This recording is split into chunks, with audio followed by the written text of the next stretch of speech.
municipio indígena de Santiago de Anaya, Hidalgo.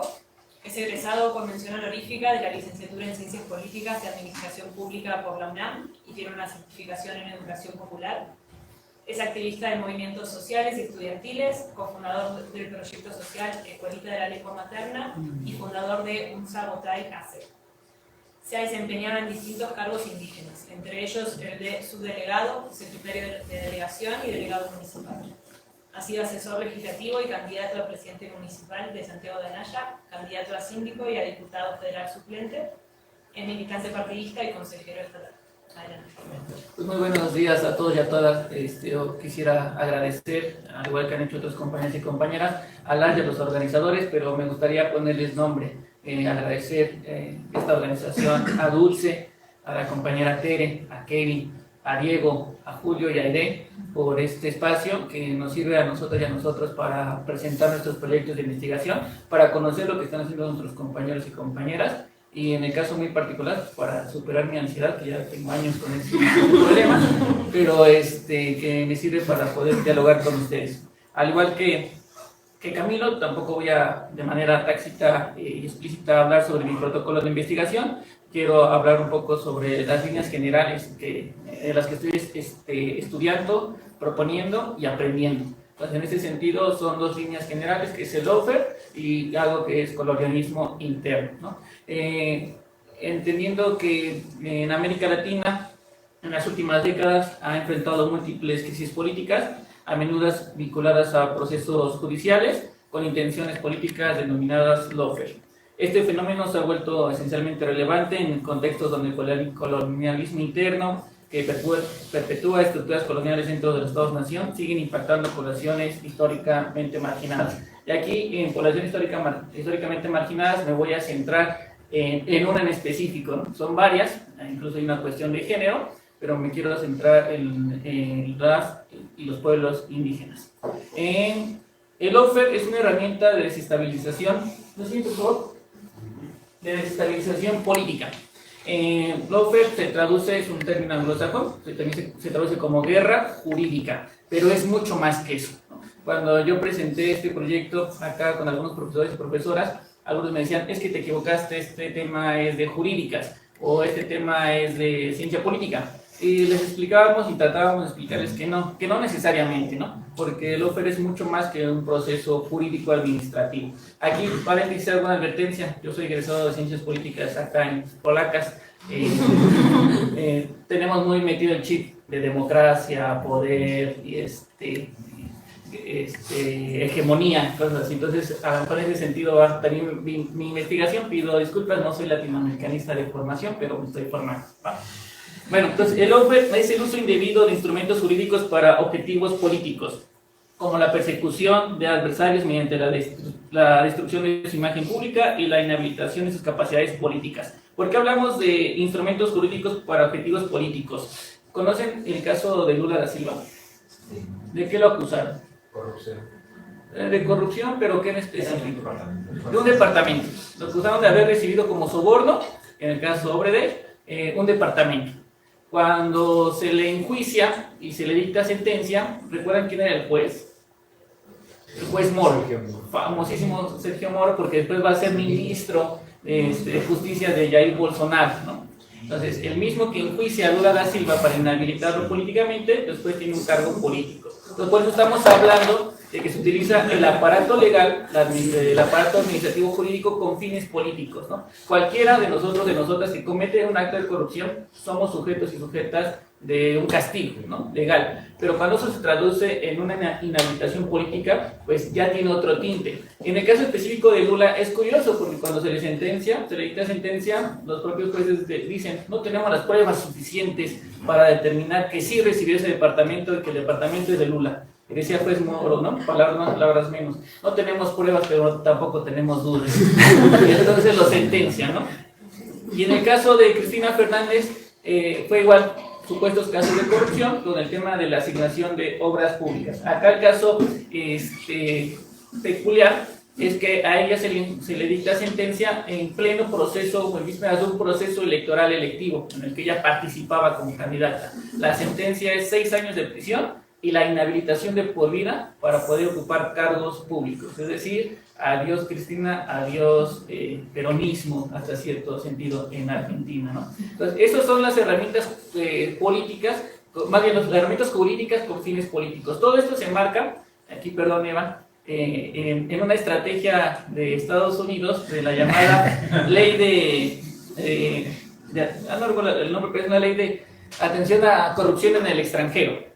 Entonces, Estados Unidos tiene la facultad extraterritorial para poder perseguir los casos de corrupción en todo el mundo, ¿no? Siempre y cuando tengan relaciones con ellos, claro está, ¿no? Entonces, en este marco de la bandera contra la corrupción, es que se desenvuelven este tipo de casos, ¿no? Siguiente. Vamos a contextualizar muy rápido para no botar el tiempo. El contexto geográfico. De acuerdo con una publicación de la CEPAL, Ecuador está conformado por 4 regiones: la región de la costa, la sierra, la insular, que es la Galápagos, y la Amazonia.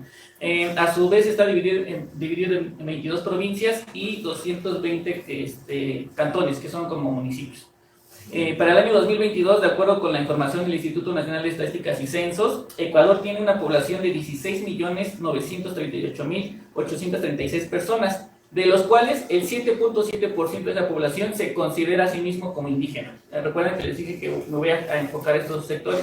Acá está una población indígena importante. Es más o menos similar a la población en términos porcentuales, no en términos netos, a la que tenemos acá en México. En el caso, aquí para ubicarnos, ¿no? Está el de naranja, es Ecuador, y abajito es Perú, que son mis 2 casos de estudio. Adelante, por favor. En el caso del Perú, tienen una población de 5.771.885 personas que se asumen a sí mismos como indígenas, es decir, el 24.9% de la población en este país se asume como indígena. Donde está la flechita azul es la zona, el estado, por acá, como la entidad federativa, como nosotros la conocemos allá, departamentos, de donde es originario Pedro Castillo. En la flechita naranja es donde es originaria Boluarte.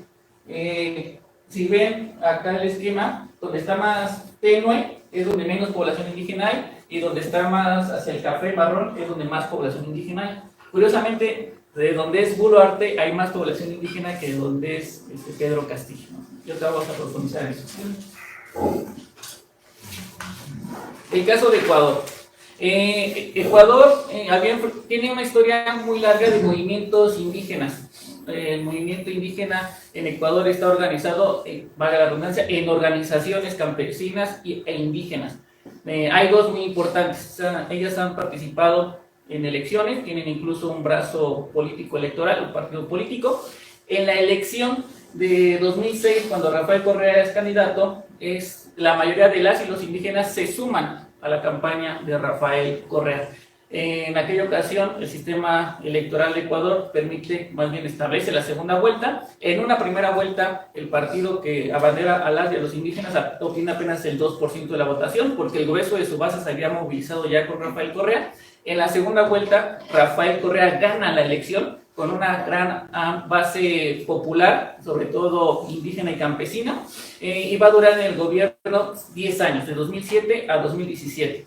Esto lo comento porque para el caso ecuatoriano y para el caso peruano, se ha documentado que ellas y ellos mismos se sentían identificados con la persona. Ni Rafael Correa ni Pedro Castillo eran indígenas ni campesinos, pero como se hablaba un lenguaje tan similar y tan común y sentían que en este caso ellos eran sus candidatos, la población campesina, la población indígena se reconocía en ese gobierno, algo que nunca habían tenido. Y esto es uno de los factores de colonialismo interno del que habla Casanova, que los grupos minoritarios nunca han tenido representación en el gobierno. Entonces aquí la sentían, ¿no? Rafael Correa va a ser señalado igual por casos de corrupción por su sucesor Lenín Moreno y después por Lazo, y hoy por hoy en el caso de Ecuador gobierna un gobierno de derecha, Noboa, e hijo, porque hay 2, ¿no? El papá, que igual se llama igual también, y el hijo. El papá fue 6 veces candidato a presidente de Ecuador, ¿no? Incluso le compitió a Rafael Correa. Entonces, hasta que desarticulan el correísmo, es que puede llegar la derecha, ¿no? Y ahorita vamos a ver por qué esta dicotomía, ¿no? Adelante. Por ejemplo, a Correa se le acusa, entre otras cosas, de recibir sobornos, y la prueba es una libreta donde había recibos de que había recibido dinero, ¿no? Sobornos. Y además se le acusa de haber influido psíquicamente en sus colaboradores para ser corruptos, ¿no? Eso es forzar el derecho, o sea, eso es el uso jurídico con fines políticos, ¿no? Adelante. En el caso de Pedro Castillo.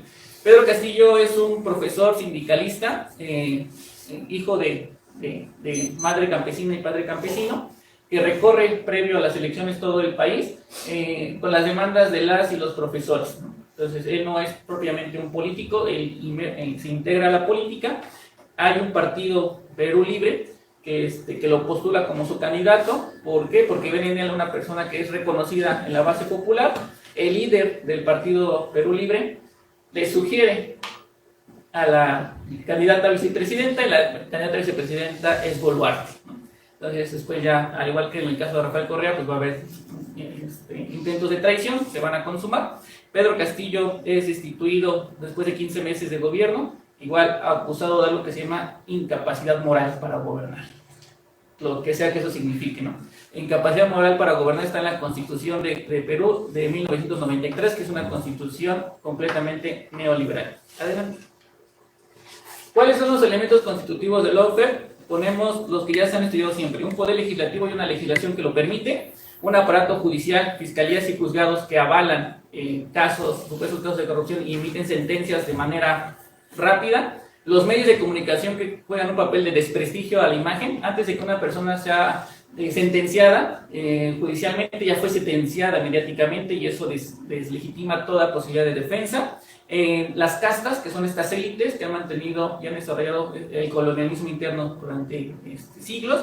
Y pues yo agrego esta que está en gris, que es un desgaste institucional. Tanto Rafael Correa como Pedro Castillo tuvieron un desgaste institucional derivado de decisiones que no fueron acertadas en sus gobiernos. No vamos a romantizar a los gobiernos progresistas de América Latina, vamos a señalar que ellos también son culpables de que operen el lawfare en su contra. Adelante. ¿Por qué hablamos de colonialismo interno? Porque Ecuador y Perú son ejemplos paradigmáticos de esta dinámica. Han experimentado el uso del lawfare como una herramienta para consolidar el colonialismo que favorece a las élites económicas y políticas a expensas de comunidades indígenas y campesinas. El lawfare se ha convertido en una manifestación moderna del colonialismo interno en estos dos países, tomando en cuenta sus implicaciones políticas, sociales y culturales. El lawfare se convierte entonces en una extensión de las dinámicas de colonialismo interno, ya que las estructuras de poder no solo buscan silenciar a los opositores, sino también reforzar un orden social y político que favorece a una élite económica y política que perpetúa las relaciones de subordinación histórica de los pueblos indígenas y otros grupos oprimidos. Y para finalizar, este va a ser mi esquema de investigación. Prácticamente estos van a ser los capítulos. Al principio voy a hablar de la participación de los movimientos indígenas campesinos en el acceso al gobierno de las nuevas izquierdas, tanto de Rafael Correa como de Pedro Castillo. Voy a hacer una historia de cómo han participado estos sectores indígenas y campesinos en política y cómo participaron directamente en estas campañas. Voy a hablar sobre cómo fueron los gobiernos de Correa y el breve gobierno de Pedro Castillo. En medio voy a identificar cómo operó el lawfare, que ya está documentado, por eso no lo abarco tanto. Después voy a hablar sobre la crisis política que se desarrolló en Ecuador y el estallido social en donde asesinaron a indígenas campesinos en Perú, para terminar con una descripción de la nueva institucionalidad que significa la expansión de las políticas neoliberales en ambos países y cómo se reafirma un régimen de colonialidad interna, ¿no? Todo esto son periodos, los circulitos de corta duración que se enmarcan en un periodo de larga duración que es el colonialismo interno. Entonces esa va a ser mi investigación y ahora sigue la última presentación. Bueno, foto. Decirles un Gidi Hamadi, que significa gracias, y pues muchas gracias por su atención.